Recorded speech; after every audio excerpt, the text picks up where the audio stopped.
Ladies and gentlemen, welcome back for another video. It's that time. I'm going to do our college football picks and predictions for week 10 of the 2025 college football season. This season is really flying by. We're on the down stretch right now. The games are starting to mean a whole lot more. We're getting deeper into conference play. We're going to go over all of our top 25 games, try to predict the outcome, the winners, losers, final score. We'll also take a look at our best bets, the money lines, spreads, over-runners. First things first, before we get started, hit that like button. Subscribe to the channel. Drop your comments down below. Who do you think is going to win these games? If you want to sign up for one of our member teams, check out that pinned comment below. Click on the link, sign up there, and I would definitely appreciate it. Let's jump right into it.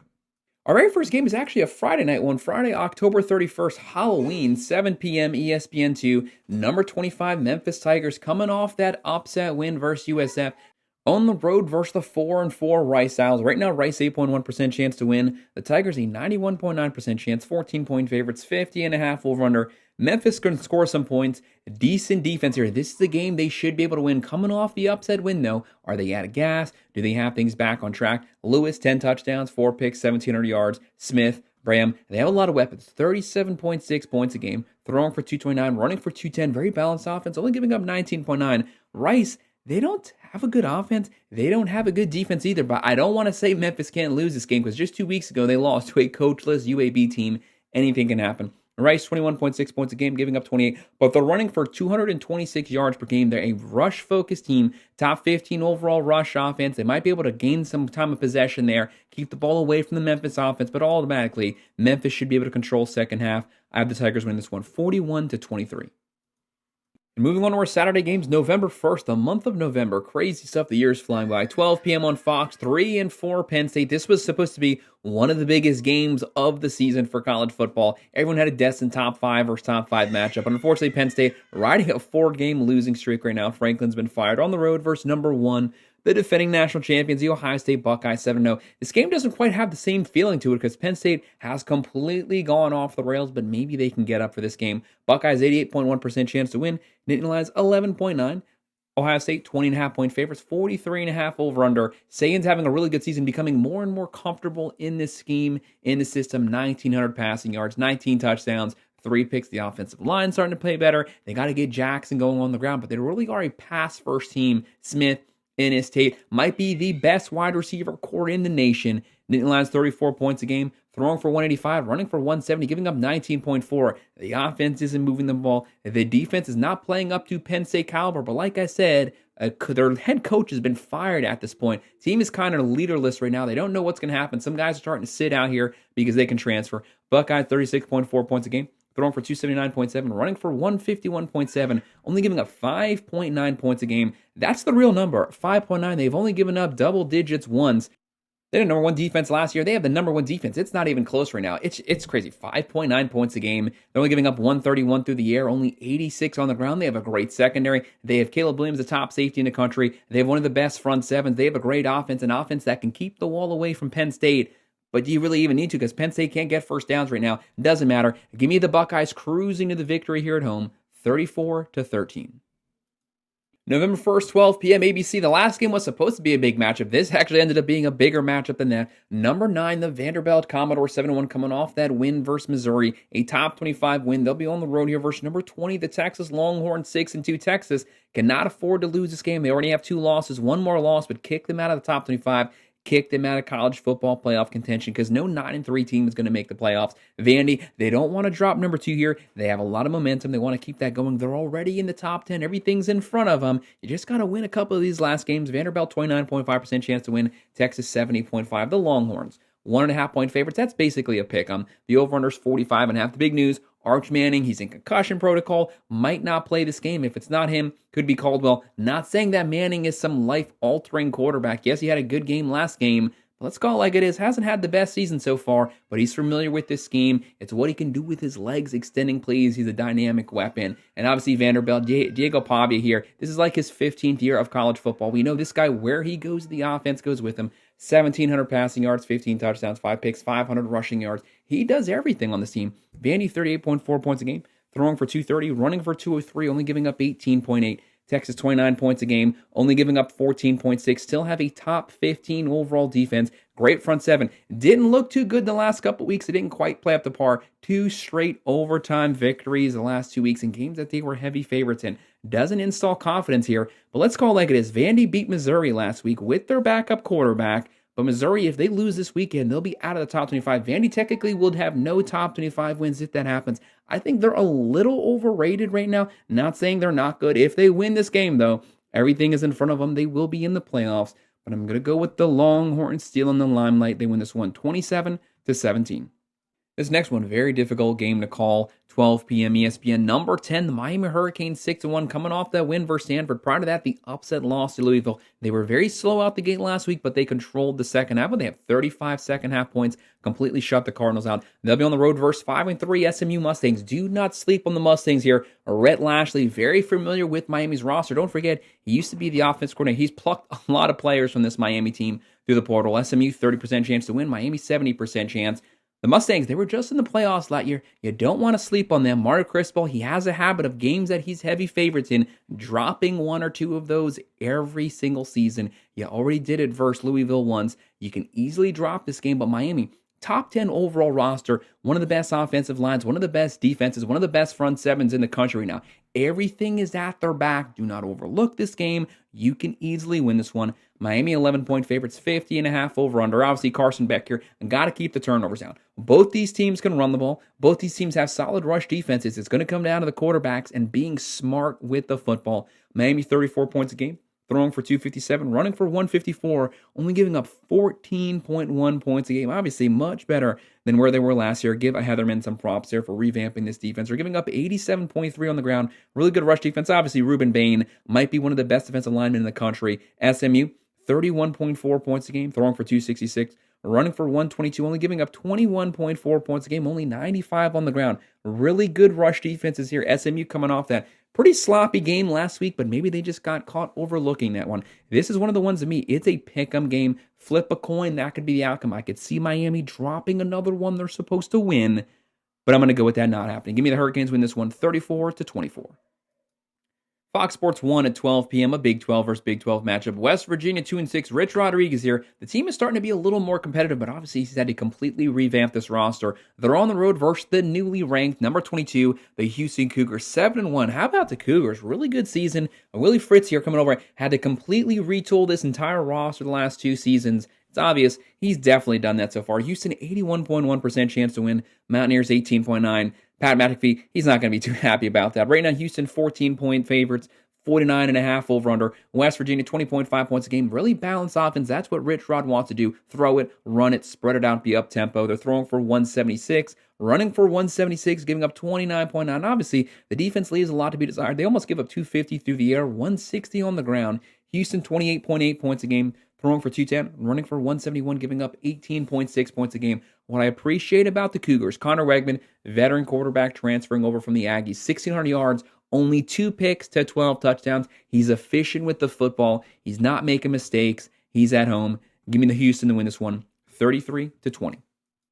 3 p.m. on the CW network. Number 16, Louisville Cardinals, 6-1. Louisville here. Jeff Brom, one of the most efficient offensive minds in college football. He completely changes his play calling to whatever this skill set is on his team. Gotta love that. Could potentially be coming up for some job openings. Not saying he's going to leave. That's his alma mater, but he's a hot commodity right now. They're on the road versus the 3-5 Virginia Tech Hokies. Obviously, coach has been fired here, but Virginia Tech, they're actually putting up some points the last couple weeks. Hokies, 26.4% chance to win. Cardinals, 73.6% chance to win. 10.5-point favorites, 53.5 over-under. Louisville, 34.6 points a game, throwing for 269, running for 144, giving up 21.4 points a game. Do not underestimate this Louisville defense. Very good secondary, but it's the front seven. They can get after it, shut the run game down. Miller Moss, keep the ball safe. Isaac Brown, now that he's healthy, was not healthy to start the season. Versus Miami, ran for 125. Last week, he ran for 210 yards, putting up crazy numbers, 700 rushing yards. Bell's a legit NFL-type wide receiver, closing in on 700 also. Virginia Tech, 25.4 points a game, throwing for 190, running for 184. Very balanced offense, giving up 29.9 points a game. Don't like the defense. They do give up a lot of points. Kyle Drones back at quarterback, veteran quarterback, 14 touchdowns, 6 picks. They can run the ball. They just have to be efficient in the passing game. If Louisville gets the early lead, look for them to hold it. Cardinals win this one 32-24. 3:30 p.m. on CBS. Number two, the Fighting Cignettis here. All Kurt Cignetti does is win. 8-0. This team on a clear path to the playoffs right now. They made the playoffs last season, but it's probably safe to say this year's Hoosiers team is better than last year's Hoosiers team. Maryland, 4-3. That's who they'll be facing off. Maryland, you got to respect Loxley here. They love to throw the ball. They don't run the ball too well, but sometimes when their offense is on point, they can score some points. Maryland, 9.6% chance to win. Indiana, 90.4% chance. 21.5 point favorites. That's a huge spread versus an in-conference team. That's not a bad team. 51.5 over-under, obviously, for the Hoosiers. Might have the Heisman front-runner right now. Mendoza, 2,000 passing yards, 24 touchdowns, 3 picks. He could be the first overall pick in the draft. Hemby closing in on 600 on the ground. How about Surratt? The back shoulder pass, the connection from Mendoza to Surratt. It is a thing of beauty. They're on the road here versus Maryland Terrapin team. Washington, he's got to keep the turnovers down. It's not optional throwing the ball, running the ball. You have to play a near-perfect game to have a chance to win this one at home. He has 11 touchdowns, 3 picks, 1,700 passing yards. Indiana, 45.4 points a game. Throwing for 264, running for 231. That's a really balanced offense, 500 yards of offense, only giving up 10.9 a game. This defense is just as good. No one wants to talk about the defense. That's a really good defense. Maryland, 28.3 points a game, throwing for 249, running for 103, giving up 17.3. They don't have a bad defense here, but Indiana, they're just a wrecking machine right now, rolling through the Big Ten. Maryland puts up a fight, might be close at halftime. Indiana owns the second half. They win 38-17. The largest cocktail party in the world, 3:30 p.m. ABC. Number 5 Georgia Bulldogs, 6-1, coming off the bye, fully rested. They'll be playing 3-4 Florida Gators, also coming off the bye, fully rested here. Billy Napier is gone. This is the first game without him. Kind of makes this game kind of a little bit of an interesting one, especially since there's going to be a new guy calling plays. Right now, Florida at home, 20.3%, sorry, not at home, in Jacksonville, 20.3% chance to win. The Bulldogs, 79.7% chance. Bulldogs, 7.5 point favorites. 50.5 over-under. Georgia, I don't like the way they run the ball. They got to run the ball, to me, just a little more efficiently. The stats don't tell the true story. I want to see them run it when everyone knows they're going to run it. The money downs when the offensive line has to get pushed at the line of scrimmage here, because this Gators front seven is actually pretty good. They don't have a bad defense. They have a pretty bad offense, but their defense is going to come fired up, prepared to play. They actually somehow almost won this game last year.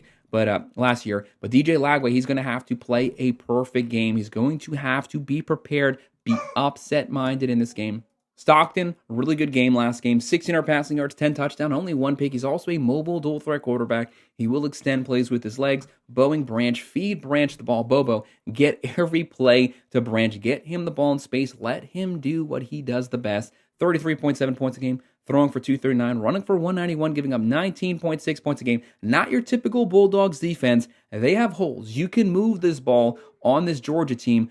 They give up 222 through the air. You can beat them in their secondary, but Florida, they got some playmakers here, but that's where it comes down to DJ Lagway having a perfect game. 9 touchdowns, 9 picks. Doesn't instill a lot of confidence. Ball having a great season. Brown the third, you got to feed this guy the ball. They're averaging 22.4 points a game, but Billy's not calling plays no more. Throwing for 235, running for 128, giving up 20 points a game. Solid front seven. I think they keep it close. They come just like they always did for Billy. They always came prepared to fight for the guy. I think they put up a very nice fight here. Georgia pulls away there. They win 28-20. And then on ESPN at 3:30, number 12, the Notre Dame Fighting Irish 5-2. Let's just call it like it is. This is one of the hottest teams in the country. Notre Dame, a lot of people don't want to hear it, but it is what it is. They are one of the best teams in college football, and not a team you want to play right now. The offense is rolling. It's the physicality at the line of scrimmage here. They are running it downhill on everyone, and the defense didn't show up the first 3 games, definitely has showed up the last 4 games. Back the 2024 Notre Dame defense, where they finished number 3 in the country. Marcus Freeman has this team back on track. They're on the road versus the 1-7 Boston College Eagles. Notre Dame here. If you win out, you're in the playoffs. You have 0 room for error. Cannot afford to lose one more game. USC last game, that was your final really tough matchup. After this, it's smooth sailing on paper. No letdown performances, and you're in. Just like I said, no letdown performances. Irish, 97.2% chance to win. Boston College, 2.8% chance. The Irish, 28.5 point favorites, 57.5 over-under. Notre Dame's averaging 39.1 points a game, throwing for 270, running for 192, giving up 21.3 points a game. Carr, the best quarterback I've seen in an Irish uniform in a long time. 14 touchdowns, 4 picks, 1,800 yards. Love, Pierce, the best 1-2 running back combo in the nation, facing Greyhouse. A lot of weapons here. Boston College, Bill O'Brien's team, they're going to have to be extremely aggressive to have a shot here. But the more aggressive you get with that secondary, could lead to some turnovers, averaging 26.8. throwing for 269, running for 102, giving up 34.4 points a game. Do not like the Eagles defense here, hosting the Irish. Notre Dame wins this one 44-17. 3:30 p.m. on Fox. Number 13, Texas Tech Red Raiders 7-1. McGuire, they got this team on track. The big news, they're going to probably have Morton back for this game. They need him at the quarterback position. Their only loss this year, Morton didn't play. Their starting quarterback wasn't on the field. We don't want to excuse a loss, but it's definitely a pretty good excuse. They're on the road here versus 4-4 Kansas State Wildcats. Don't underestimate the Wildcats here. They're actually playing really good football the last couple weeks. The offense, Avery Johnson, they've finally woken up. He's the highest recruited player in Kansas State history, and they're slinging it pretty good. Kansas State, 35.5% chance to win. Red Raiders, 64.5% chance. The number one transfer portal class. Red Raiders, 7.5-point favorites, 52.5 over-under. Texas Tech, 43.6 points a game, throwing for 300, running for 199, only giving up 12.4 points per game. A top 5 defense in the country, only giving up 68 rushing yards per game. Top 3 rush defense. Who would have ever thought Texas Tech is a line of scrimmage football team in the 2025 season? Crazy stuff happens. Kansas State, 31 points a game, throwing for 224, running for 143, giving up 25.8 points a game. Texas Tech, Dickey having a great season on the ground, but it's what Kansas State can do. Johnson running the ball, Jackson running the ball, Brown's the deep threat here. They have a real shot to pull off the upset, but I think that Texas Tech offense getting back to form makes the difference. They win this one 40-27. ESPN 2, 3:45 p.m. Number 15, the Virginia Cavaliers, 7-1. Virginia playing some very close games last couple weeks. Probably should have lost a couple of them. They just barely beat Louisville, barely beat Washington State, barely beat UNC. At some point, when you skirt that close to disaster, at some point it's going to catch up to you. Maybe it's this week. They're on the road versus the 5-3 California Golden Bears. Right now, Cal at home, 32.5% chance to win. The Cavaliers, 67.5. This is in a cross-country trip. Virginia going all the way from the East Coast, all the way to the other side of the country. Time zones are different. Crazy stuff happens when teams travel from coast to coast. I don't like it, but it is what it is. Right now, UVA, 4-point favorites, 54.5 over-under. Cavaliers, 37.1 points a game, throwing for 251, running for 186. Actually, pretty good offense here, but Morris didn't play the best last week. Got to get things back on track. Taylor, Harris, they got weapons, but running for 186, giving up 22.4 points a game. For Cal to pull off the upset here, it's going to come down to the ground game and efficiency. The quarterback, 11 touchdowns, 7 picks. Got to keep those picks down here. Do not give this Cavalier offense any more possessions. Cal's averaging 25 points a game, throwing for 254, running for 87, giving up 24.4 points a game. You can call me crazy. I would understand. I'm going to go out on the ledge here and give me Cal pulling off the upset 28-24.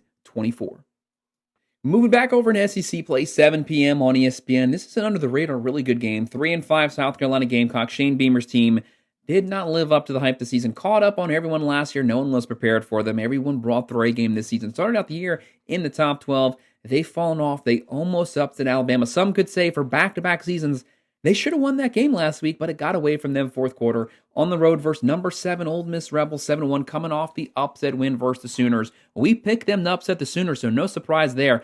Is there a team with more cloud around Ole Miss? What I mean by that is Lane Kiffin's name is linked to every single open job right now. They're a hot team. They're rolling, one of the best teams in the nation. This is the season. They weren't supposed to be that good this season. They were supposed to be good last year. They're that good this year. Ole Miss, 81% chance to win. Gamecocks, 19% chance. Rebels, 12.5-point favorites, 54.5 over-under. How about Shamlis coming over? He's only started 6 games, 1,900 yards, 9 touchdowns, 1 pick. Lacey, Wallace the third, weapons all over the field. You know Lane Kiffin's team can always score. They don't have the best defense, but the defense did show up when they needed it second half last week. On the other side, Lenore Sellers, we need accuracy throwing the ball. We need that offense to get back on track. They have a good defense. It's the offense holding them back. South Carolina, 20.4 points a game, throwing for 195, running for 107, giving up 21.1. Ole Miss, 37 points a game, throwing for 306, running for 179. That's a good offense, giving up 23 points a game. They could potentially get caught looking forward here.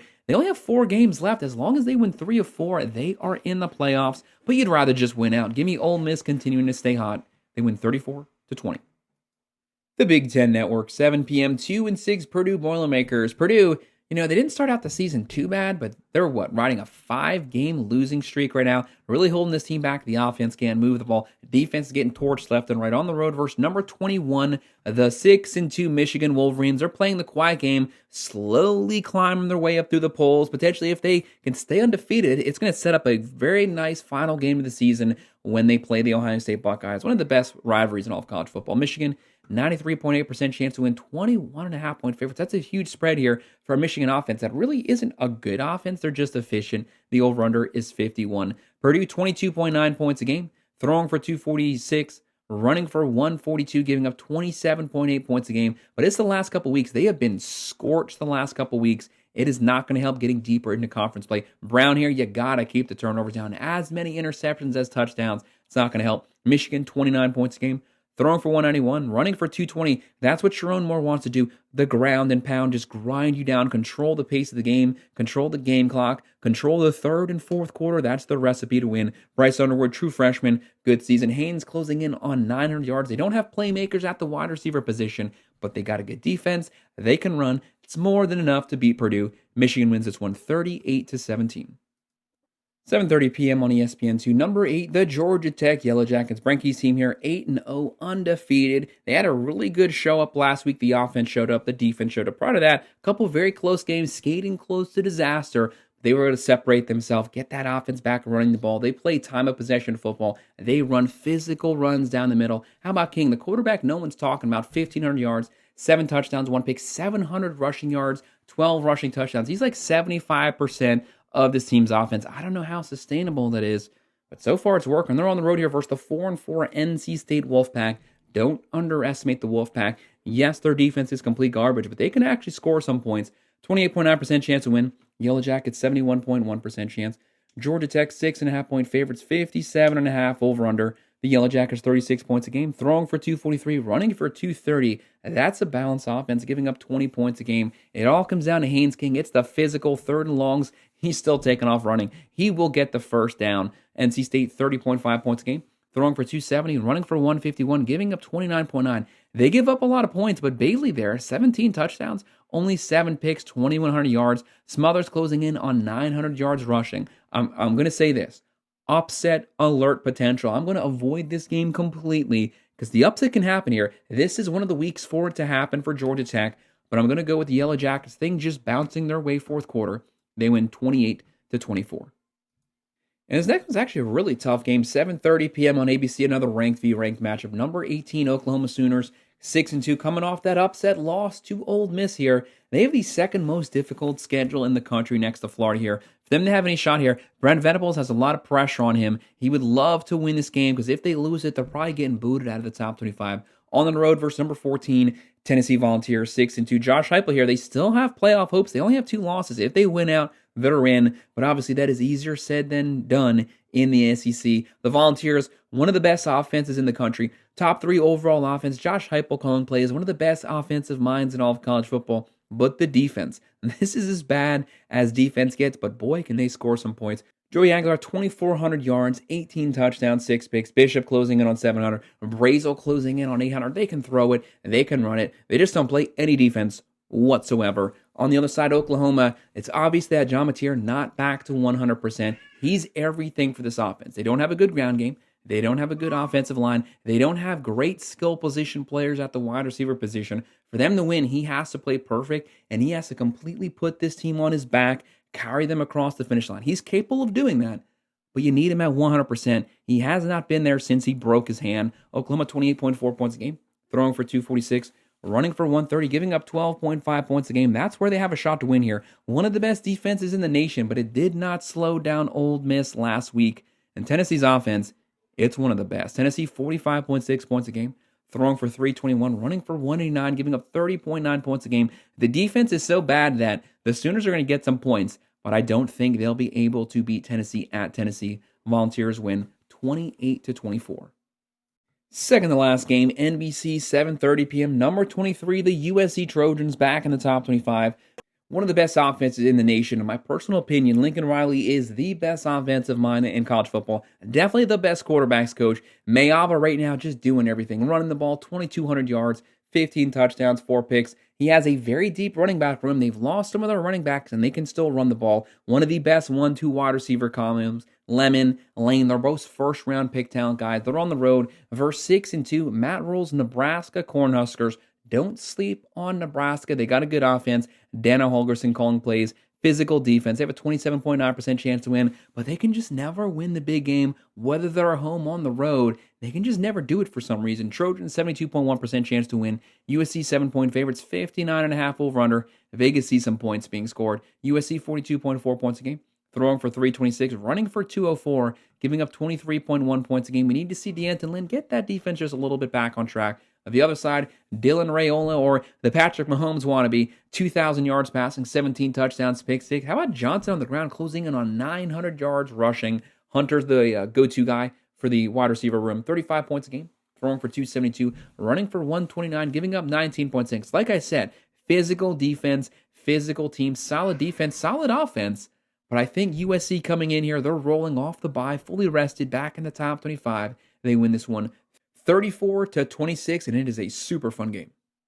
What a tough game to call next. Our very final game, 10:15 p.m. on ESPN, a really late one. Number 17, Cincinnati Bearcats, 7-1. How about the Bearcats this season? They can throw, they can run, they have a really good defense. This is a veteran experienced squad on the road.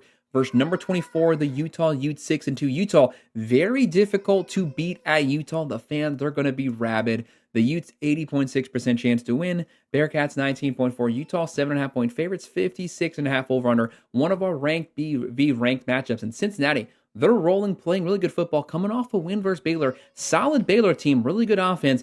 Cincinnati shut that offense down. Sorsby, 1,900 yards, 20 touchdowns, only one pick. He's also a mobile quarterback. They have Pryor, Allen, they're averaging 38.3 points a game, throwing for 242, running for 195, giving up 19 a game. Utah, Kyle Whittingham, second longest tenured coach in the country. Devin Dampier, he's his secret weapon. Is he going to be fully healthy this game? That's the big question. Without him, they lose it. With him, they got a shot. 38.9 points a game, throwing for 210, running for 267, giving up 14.3 points a game. This is a really good defense and one of the best offensive lines. This is a game, in my personal opinion, it's a 50-50 matchup. It's a pick-em. Whoever has the ball last might win this. I think it's going to be a very physical matchup. Line of scrimmage, trench warfare game. I hate even having to pick one of these teams. Cincinnati's been so good. What version of Utah shows up? Sometimes they look good. The very next week, they don't quite play up to par. They are at home here. Very tough game, but I'll go with Utah squeaking out the win 28-26. Guys, that's a breakdown. That's all of our picks and predictions for all of our Week 10 college football ranked matchups. Make sure to hit that like button, subscribe to the channel, drop your comments down below. Who do you think is going to win these games? If you want to sign up for one of our member teams, check out the pinned comment below. Click on that link, sign up there. I would appreciate it. As always, thank you for watching.